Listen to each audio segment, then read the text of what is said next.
I am Eric Polley at ericpolley.com, and we have 80 seconds to nest a clip sequence in Premiere Pro. So let's open up Premiere Pro.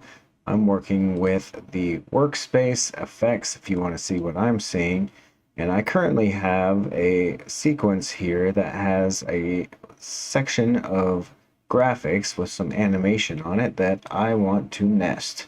So let's select what we would like to nest into the sequence, right click and make subsequence.